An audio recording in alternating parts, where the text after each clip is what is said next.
он всегда своими, будем говорить, поступками как бы нас учил. Вот нельзя сказать, чтобы он когда-то ругал. Вот он именно посмотрит на тебя, и ты весь уже пробитый током, казалось. Помню момент, я, значит, такой раз прибежал к нему, нужно было там решать срочные вопросы, и я захожу сразу раз и сразу сел на стул. Он так посмотрел на меня: что, тяжело стоять, что ли? Я раз вскочил так, и действительно, это величайшее непочтение, прийти сразу, прыгнуть на стул. А я уже до того, будем говорить, это самое, не обнаглел, а до того уже как бы по-отечески к нему привык, что раз и сразу сел. А он дал понять, что, сынок, не забывайся, всегда будь всегда почтителен. Я так понял это. И сразу, когда он сказал: что, тяжело стоять? Раз вскочил: разрешите сесть. Он говорит: ну теперь садись. То есть для меня это было очень такое, урок, большой урок, что первая встреча с министром обороны, героем Советского Союза Халық Кахарманы Нурмагомедом Сагадат Кожахметовичем у меня была в 1992 году в городе Уральске. В то время, значит, после распада Советского Союза Россия и Казахстан стали суверенными государствами, и я тогда служил в 1992 военном представительстве, начальником военного представительства Союза СССР. Нас подчинили России. И как раз Нурмагомедов приехал для того, чтобы передавать дивизию связи, которая находилась в Уральске. И меня пригласил руководитель администрации Уральской области, Западно-Казахстанской области, для того, чтобы я встретил министра обороны и пригласил его на завод. Потому что на заводе было 5000 работников, заказы уже с Советского Союза перестали идти, кое-какие заказы остались, не выкуплены, все эти вопросы нужно было решать. И я встретился с ним в аэропорту, и вот я вообще-то не робкого десятка, но когда он ко мне сказал: кто ты такой?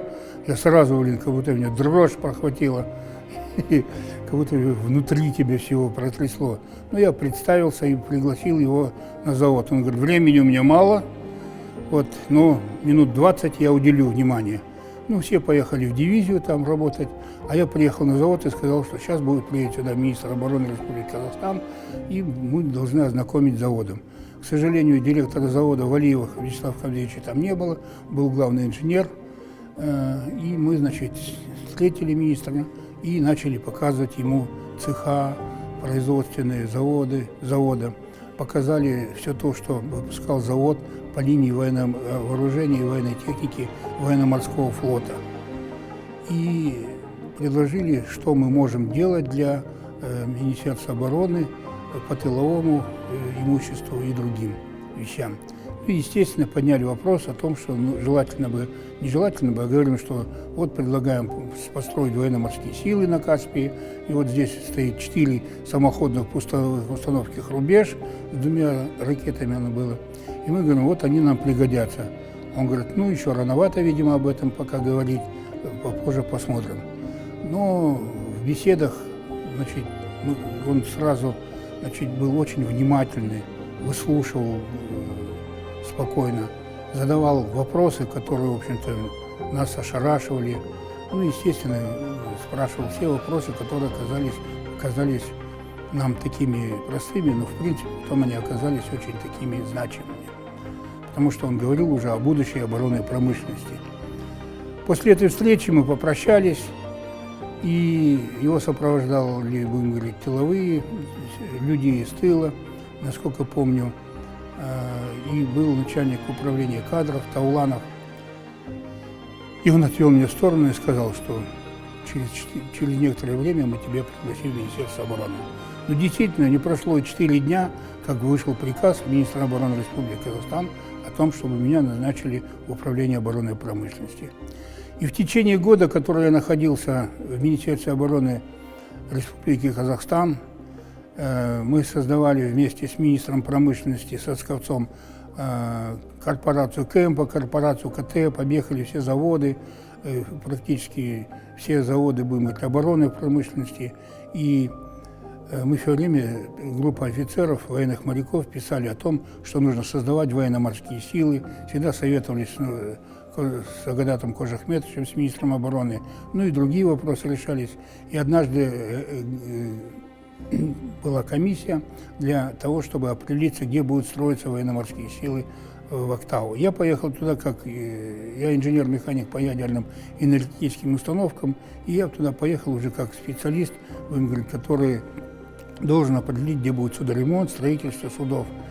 И когда мы оттуда вернулись, Рябцев предложил, чтобы именно я был командиром военно-морской базы в городе Актау. И министр обороны пригласил меня к себе, и вот тогда у нас была такая душещипательная, будем говорить, беседа, которая на всю жизнь мне запомнилась. Он как бы не то что уговаривал, а говорил, что надо ехать, что надо создавать военно-морские силы. И, естественно, я сразу согласился, и в течение определенного времени, значит, частенько приезжал, и всегда он меня принимал к себе. Я говорил о тех проблемах, которые там, значит, создаются, и что предлагал, что нужно делать. Он, конечно, это дело утверждал. Прошло много времени.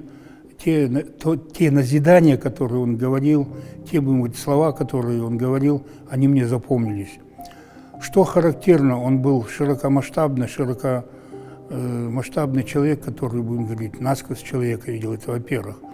Что отмечало в нем, это, будем говорить, глубокий ум, великая аналитическая способность, грамотный. Он был не только, будем говорить, как командир, не только, будем говорить, такой волевой начальник, но в нем всегда прослеживалась отеческая забота, будем говорить, о своих подчиненных. И когда я уже был заместителем министра обороны, он болел, я приехал к нему, он говорит: да, ты выполнил все то, что я тебе говорил, но ты не научился тому, что я тебе сказал. Ты не очень хорошо говоришь до сих пор на казахском языке, но всех научил говорить там матом. Посмеялся. То есть в нем с величайшей, будем говорить, строгостью, с величайшей такой ответственностью и требовательностью всегда проскальзывал такой огненный, неожиданный, глубокий такой юмор. Это редкостное такое, будем говорить, явление в человеческих характерах.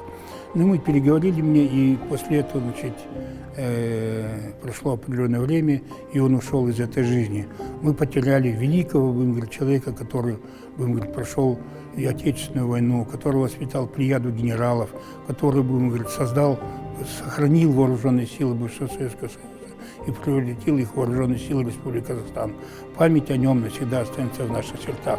И мы, его ученики, тех людей, которых он воспитал, тех людей, которым он доверил, я, конечно, очень, будем говорить, благодарен ему, отношусь к нему с высочайшей признательностью, что он именно меня выбрал для такого, будем говорить, хорошего дела, будем говорить, достойного дела для нашей Родины. Это строительство военно-морских сил.